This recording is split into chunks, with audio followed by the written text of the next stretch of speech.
साथियों,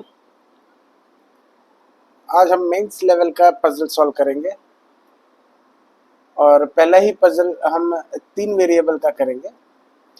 यहाँ देख रहे होंगे आप, यहाँ पे डेट्स दिया हुआ है, मंथ्स, उसके बाद वेरिएबल्स दिए हैं, दूसरा पी एच, इस तरह 8 पर्सन बैठे हैं। और सबकी अपनी अपनी हॉबीज़ है, जैसे कि डांसिंग, गार्डनिंग, सिंगिंग एट्सेट्रा। तो ऐसे क्वेश्चंस बनाने के लिए सबसे पहले आप इस तरह आप बना लीजिएगा। चारों मंथ, अगर 4 मंथ का इसमें क्वेश्चन में जिक्र है तो मैंने जनवरी, मार्च, अप्रैल और जुलाई इस तरह बनाया है। और इसमें दिया है कि 8 person were born on 2 different dates 15th and 20 of 4 different months. तो यहाँ पे 15 एंड 20 और यहाँ पे 4 डिफरेंट मंथ्स मैंने ले लिया है। Each of them has different hobbies. 4 person were born between the one who like writing and H. ठीक है, अब यहाँ पे देखिएगा, 4 person were born between the one who likes writing and H who was born on an odd number day, यानी कि H आपका 15 तारीख को ही बॉर्न हुआ है, ऑड नंबर डेट यहाँ 15 ही है। तो एच और राइटिंग में 4 लोग बैठते हैं बीच में। तो अगर एच यहाँ पर है तो 1 2 3 4 के बाद राइटिंग यहाँ पे होगा। अगर एच यहाँ पे आता है तो 1 2 3 4 के बाद राइटिंग यहाँ पे होगा।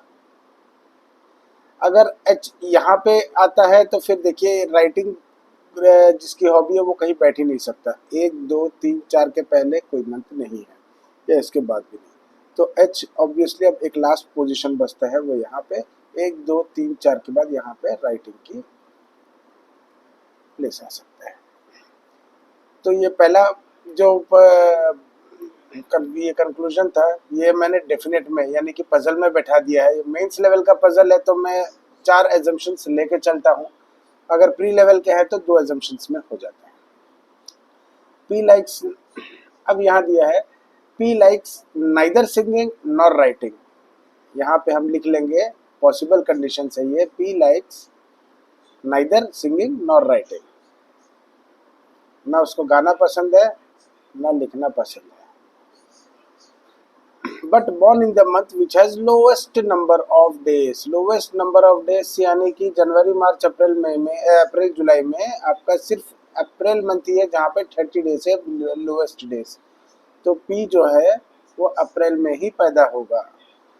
तो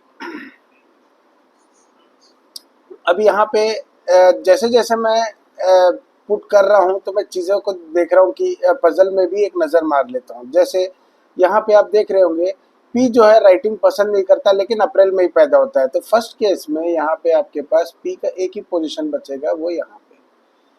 सेकंड थर्ड केस में कहीं भी आ सकता है, तो हम नहीं लिखेंगे। D neither likes dancing nor gardening. Next दिया है डी जो है नाइदर लाइक्स डांसिंग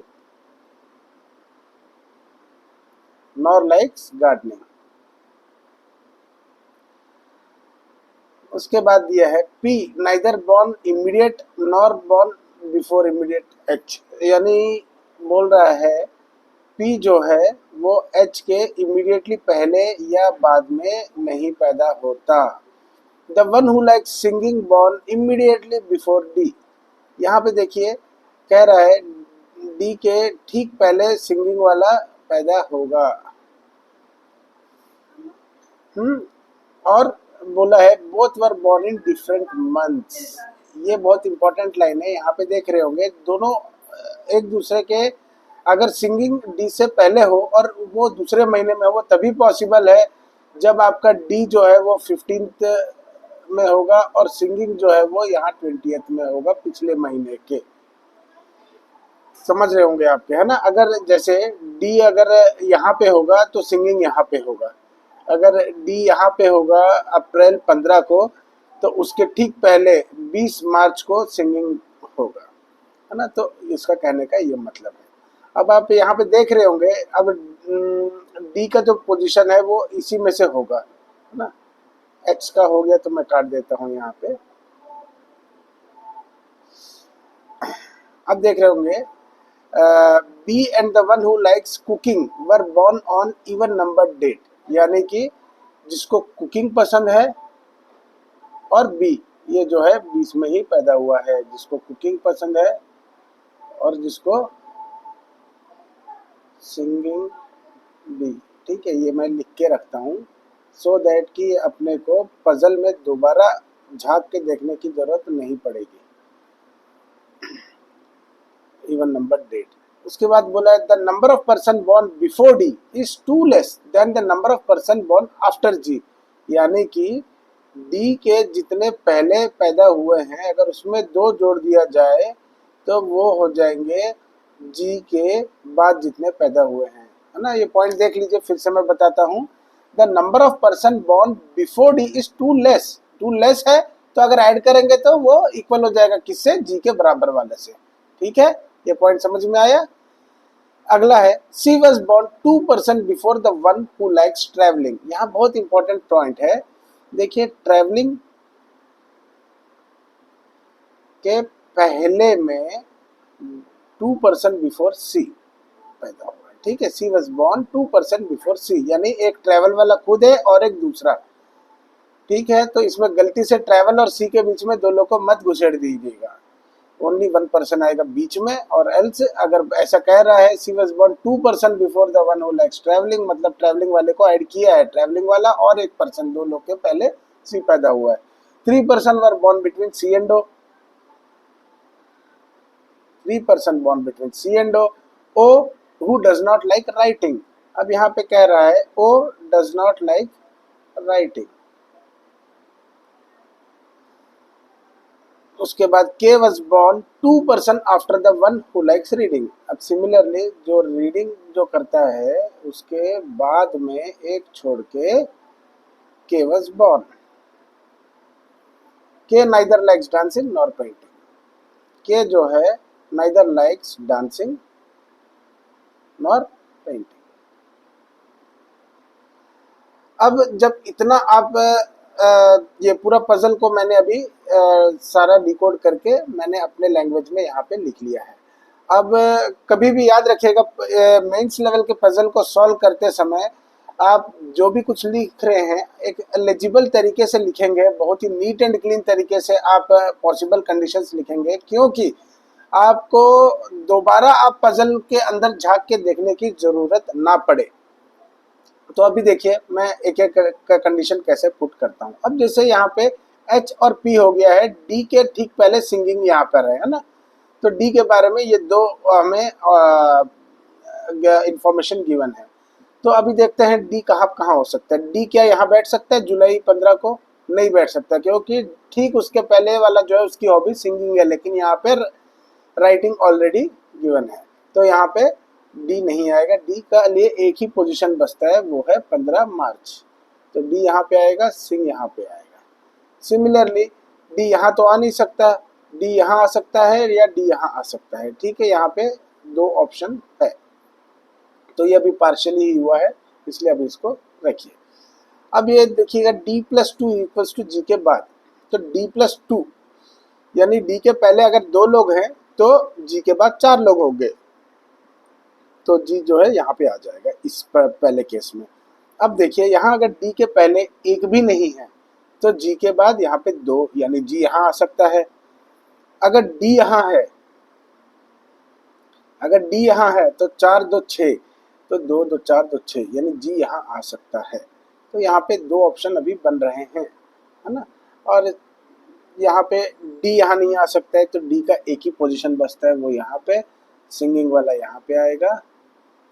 और डी के पहले अगर 4 लोग हैं तो 4 + 2 6, तो जी के बाद 6 लोग होंगे, तो 4 और 2 6, तो जी जो है यहाँ पे आ जाएगा। इतना समझ में आ रहा है आप लोगों को?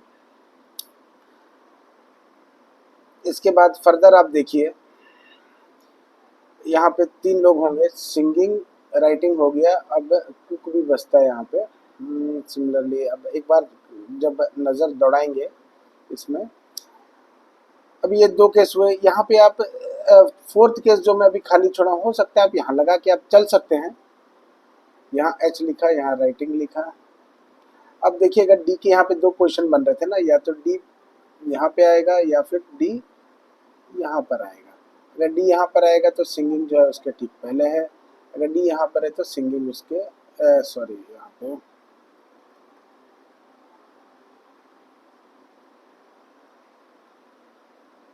डी जो है सिंगिंग यहाँ पे होगा ना। तो इस हिसाब से इसके बाद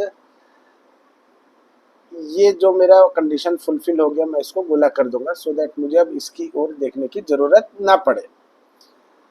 अब d प्लस 2 यानी कि यहाँ से देखिए कितने लोग हैं, 2 2 4 2 6, तो g के बाद 8 लोग, क्या ये पॉसिबल है? 8 के पहले मतलब जी यहाँ कहीं बैठेगा, ये पॉसिबल नहीं है, तो ये पूरा केस ही एलिमिनेट हो जाता है। तो डी का जो पोजीशन है वो यही होगा मैक्सिमम। अगर डी के पहले यहाँ 4 लोग हैं तो यहाँ पे 6 लोग को बैठाते हैं जी के बाद। तो ये वाली कंडीशन भी पूरी पूरी फुलफिल हो गई, तो इसको भी गोला कर दीजिए। अब नेक्स्ट देखेंगे सी और ओ, और यहाँ पे देखिए सी के बारे में 2 इन्फॉर्मेशन दी गई है ना, तो इसीलिए मैं अब सी को पकड़ूंगा। सी और ओ के बीच में 3 लोग बैठे हैं, तो यहाँ कहाँ कहाँ पॉसिबल है? सी यहाँ पे बैठा सकता हूँ मैं, तो 1 2 3 के बाद ओ यहाँ पे आएगा, तो ओ यहाँ पे नहीं आ सकता क्योंकि ओ को राइटिंग नहीं पसंद है। तो सी अब कहाँ हो सकता है? सी को यहाँ बैठाऊंगा तो ओ को ऊपर बैठा सकते हैं। सी एक, हाँ सी के बाद 1 2 3 के बाद, अब देखिए यहाँ पे सी को अगर यहाँ बैठाया और ओ को यहाँ बैठाता हूँ, यही एक पॉसिबिलिटी बनती है, बिकॉज और कहीं से भी 3 लोगों का गैप आपका नहीं बन रहा है। क्यों?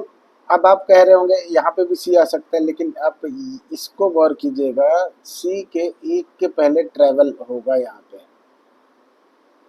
तभी ओ यहाँ बैठेगा, है ना। तो ये जब 2 कंडीशन को आप साथ में मॉनिटर करेंगे तो यहाँ पे आराम से बैठा सकते हैं।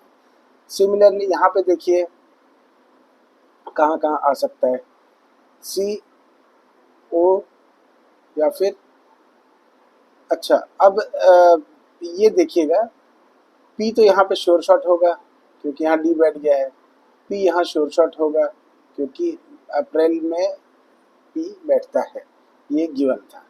अब यहाँ पे जब पी आ गया तो अब सी और ओ को कहीं बैठाने का जगह है इस पूरे पजल में, इस पूरे केस में नहीं है, क्योंकि 3 लोग का गैप कहीं नहीं है, यहाँ पे 4 लोग बैठ चुके हैं बीच में, तो ये पूरा का पूरा केस एलिमिनेट हो जाता है। अब यहाँ देखते हैं, यहाँ पे पॉसिबल है तभी जब सी जो है, सी जो है यहाँ बैठेगा 1 2 3 के बाद, ओ जो है यहाँ बैठेगा, सी का जो दोस्त ये जो 1 का पहले ट्रेवल ये करता है, ऐसे बैठा सकते हैं।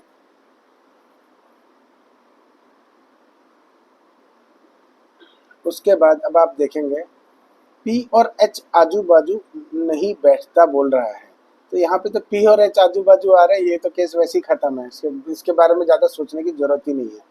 तो अब बचता आपके पास सिर्फ एक केस है, एक ही केस बचता है। अब देखेंगे यहाँ पे ये वाला भी हो गया, ट्रैवल से 1 के पहले सी आएगा, सी के और ओ के बीच में 3 लोग होगा। अब कौन कौन बचता है यहाँ देखिए, ये जो जी है, अब यहाँ पे सिंगिंग को हमने बैठा दिया था, अब बी यहाँ नीचे आएगा, ये बी हो गया, अब कुक जो है वो यहाँ आ जाएगा। तो ये आपका सॉल्व हो गया है 20 तारीख वाला। अब 15 तारीख में देखते हैं हम, ये डी को हमने बैठा दिया है, उसके बाद यहाँ पे जो बचा हुआ है के यही बचा है। अब देखेंगे, अब इसको सॉल्व करके इनकी हॉबीज पता चल जाएंगी आपको। कैसे? ओ देखिए, जैसे पी सिंगिंग और राइटिंग पसंद नहीं करता, सिंगिंग और राइटिंग पसंद नहीं करता, राइटिंग तो ऑलरेडी इधर चला गया है, सिंगिंग भी उधर चला गया है, ठीक है। उसके बाद डी जो है डांस और गार्डनिंग पसंद नहीं करता, ये डांस और गार्डनिंग पसंद नहीं करता, तो क्या कर सकता है ये, राइटिंग भी खत्म हो गया, डांस और पेंट बचा है। तो डी और के को देखिएगा, अच्छा सॉरी, ये के यहाँ पे दिया हुआ पी जो है, ये देखिए रीडिंग के एक के बाद के है, तो ये रीडिंग करता है, ये आपका सॉल्व हो गया है। अब डी जो है ना डांस करता है ना गार्डनिंग करता है, तो बच्चा क्या, ना डांस करता है, डांस ना डी करता है ना के करता है, तो डांस कौन करेगा, एच करेगा। अब ये डांस और गार्डनिंग नहीं करता तो ये क्या करेगा, ये पेंट करेगा। और ये के जो है डांस और पेंट नहीं करता तो क्या करेगा, गार्डनिंग करेगा। तो इस तरह ये आपका सवाल हार्डली 10 मिनट्स लेगा और ये आपका सॉल्व हो जाएगा।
इस क्वेश्चन में आप देख रहे होंगे 8 पीपल पी से लेके डब्ल्यू तक sitting in a straight line but not necessarily same order, some of them facing north while the remaining are facing south, है ना। यू सिट्स, अब यहाँ से क्वेश्चन स्टार्ट है। तो ये मेंस का जैसे है, तो मेरे हिसाब से 4 ऑप्शन, 4 बनने ही चाहिए केसेस, है ना। पहले हम देखते हैं, U sits 4 to the right of Q, है ना। क्यू के राइट साइड में 1 2 3 छोड़ के U sits 4 to the right of Q. V sit second to the left of T, V sit second to the left of T, यानी T के left side में V बैठता है second. W is not an immediate neighbour of Q, इसको मैं लिखूंगा ऐसे, W is not an immediate neighbour of Q। Person sitting at extreme end face the same direction, अब यहाँ लिखा है एक्सट्रीम एंड में जो बैठे हैं वो सेम डायरेक्शन में फेस कर रहे हैं। The immediate neighbour of P faces the same direction as V, अब P के जो इमीडिएट नेबर है वो सेम डायरेक्शन एज V, ठीक है, ये डायरेक्शन सेम है as V। Only 3 person sit between P and R, P and R में 1 2 3 बीच में बैठे हैं। W फेसेस नॉर्थ डायरेक्शन, यहाँ एक डेफिनेट कंडीशन है ये, W faces north direction. Both the immediate neighbour of V face the same direction, V के जो दोनों आजू बाजू वाले हैं वो सेम डायरेक्शन फेस करेंगे। Only 3 person V sits third to the right of Q, V sits third to the right of Q, है ना। Q के राइट साइड में V sits third to the right of Q, 1 2 छोड़ के V sits third to the right of Q। R faces south direction, R faces south direction, ठीक। उसके बाद Q and U are sitting at extreme, are not sitting at extreme end of line. ये देखो Q and U के बारे में पहला clause था, अब यहाँ पे दिया है कि Q एंड U जो है वो एक्सट्रीम एंड में नहीं आएंगे, यानी कि अब मैं यहाँ से सीधा केस में जा सकता हूँ, बट एक लाइन और है, देख लेते हैं। Q and U face opposite direction to each other, है ना। ये Q एंड U जो है वो face opposite direction to each other, अगर एक उस साइड देखता होगा तो एक इस साइड देखता है, ठीक है। अभी देखते हैं ये जो गिवन कंडीशंस है इसमें कैसे बनता है।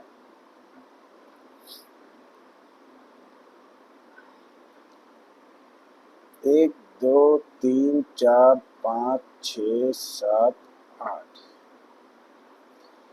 कह रहा है Q और U के बीच में कितने, ये 3 और ये 2 5 हो गए, और टोटल कितने 8 लोग हैं। Q और U जब यहाँ नहीं हो सकता है ना, Q और U जो है वो इधर भी नहीं होगा, Q और U जो है इधर भी नहीं होगा, तो Q अगर यहाँ पे है ये तभी पॉसिबल है Q के राइट साइड में 3 के बाद U, यानी Q अगर ऊपर देख रहा होगा 1 2 3 के बाद U या तो यहाँ आएगा, या सेकंड केस में 1 2 3 4 5 6 7 8, सेकंड केस में Q यहाँ पे होगा तो U यहाँ पे होगा। ये 2 ही केस होंगे जब Q ऊपर देख रहा होगा, तो लेकिन Q का तो कहीं डायरेक्शन दिया ही नहीं है यहाँ पे, तो Q नीचे भी देख सकता है, तो वहाँ तीसरा केस बनेगा।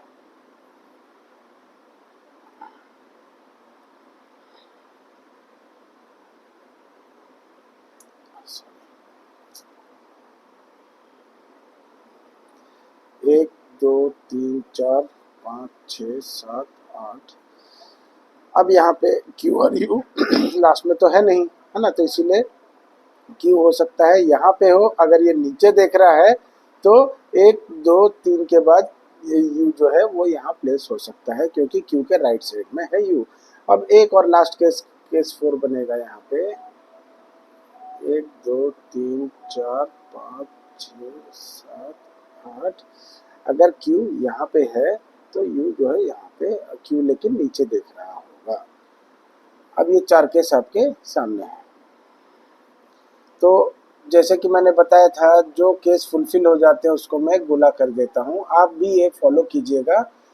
सो दैट कि जब पजल बनता चला जाएगा तो आप जो गोला में है उसको आपको देखने की जरूरत नहीं पड़ेगी।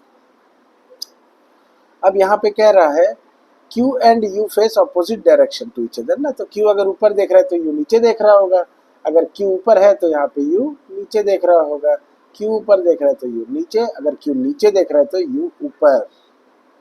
ठीक है, तो अब ये वाला जो कंडीशन है ये भी फुलफिल हो गया है।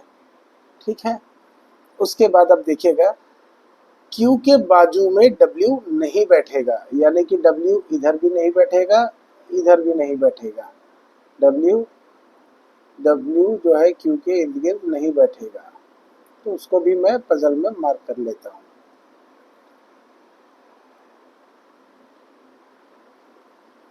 ठीक है, इसको भी मैं गोला कर लेता हूँ।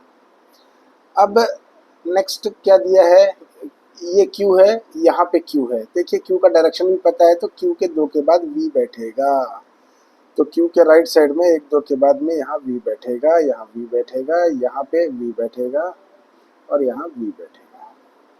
ठीक है, इतना आपको समझ में आ गया। अब ये क्या कह रहा है, V के आजू बाजू जो है उनका सेम डायरेक्शन है। ठीक है, उनका सेम डायरेक्शन है, मतलब V के आजू बाजू अगर U नीचे देख रहा है तो इसके बाजू वाला ये भी नीचे देख रहा होगा, ये भी यहाँ भी नीचे। थर्ड केस में V के अगर बाजू वाला U ऊपर देख रहा है तो इधर वाला भी ऊपर ही देखेगा। ये भी हो गया आपका। उसके बाद अब आप देखिए V बैठ गया है, V के 1 के बाद T है ना, तो वो T यहाँ भी हो सकता है इस केस में, या यहाँ भी हो सकता है T यहाँ हो सकता है। तो ठीक है, अभी T के बारे में हम नहीं बता पाएंगे। अभी ये वाला केस देखिएगा, P एंड R, इसके बीच में 3 लोग होते हैं। W जो है ऊपर देख रहा है, V के इर्द गिर्द एक्सट्रीम्स जो है,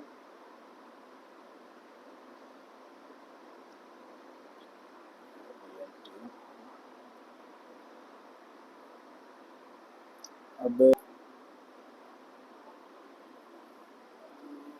यहाँ पे एक पॉइंट और था, P sit second to the left of U, है ना, ये हम मिस कर गए थे। U के लेफ्ट में एक छोड़ के P sit second to the left of U, तो अब U अगर यहाँ पे है तो इसका सेकंड टू द लेफ्ट, यानी ये तो ऑलरेडी सेकंड पोजीशन में, इसके ये केस एलिमिनेट हो जाएगा। यहाँ पे जो है P यहाँ पे आएगा, P sit second to the left of U, U नीचे देख रहा है, एक छोड़ के यहाँ सेकंड टू द लेफ्ट, यहाँ पे सेकंड टू द लेफ्ट एक छोड़ के यहाँ पे आ जाएगा P, और इस केस में ये केस एलिमिनेट हो जाएगा क्योंकि second to the left place exist ही नहीं करता है। अब आपके पास सिर्फ 2 केस बचे हैं। अब जब P आ गया है तो P एंड R के बीच में 3 लोग हैं, 1 2 3 के बाद R यहाँ प्लेस हो जाता है। अब इसमें देखेंगे 1 2 3 के बाद R यहाँ पे प्लेस हो जाता है। अब यहाँ पे R के बारे में बताया, डेफिनेटली वो साउथ में ही देख रहा है, तो ये वाले केस में तो R नॉर्थ में देख रहा है, तो ये वाला केस एलिमिनेट हो जाएगा। R ये नॉर्थ साउथ में देख रहा है, ये वाला केस सही है। अब इसको लेके हम आगे बढ़ते हैं। अब देखिए नेक्स्ट में R साउथ में देखता है।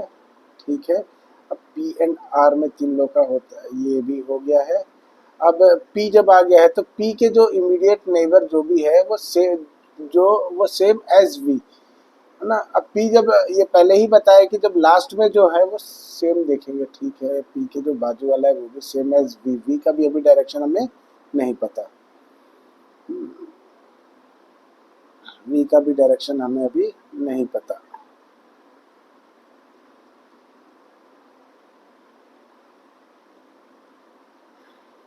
अब इसके बाद क्या दिया है, इसके बाद हमारे पास एक कंडीशन आप देख रहे होंगे, W यहाँ पे भी Q के बाजू में नहीं बैठता, ये दोनों नहीं है तो अब एक ही पोजीशन बचा है W के लिए, वो है ये।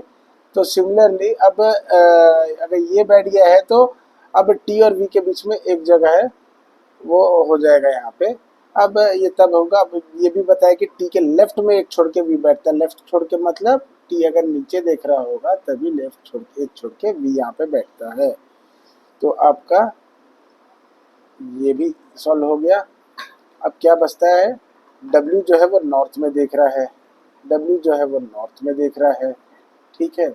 और उसके बाद बोला पी के जो बाजू में है वो सेम एज वी, यानी कि अगर पी के बाजू में अगर ये नॉर्थ में देख रहा है तो सेम एज वी भी नॉर्थ में देखेगा। ये वाला भी कंडीशन फुलफिल हो जाता है। अब क्या बचा है हमारे पास, एस बच गया है, वो यहाँ पे हम लिख लेंगे। अब उसके बाद ये दोनों का जो है आपका डायरेक्शन रह जाता है, ये डायरेक्शन।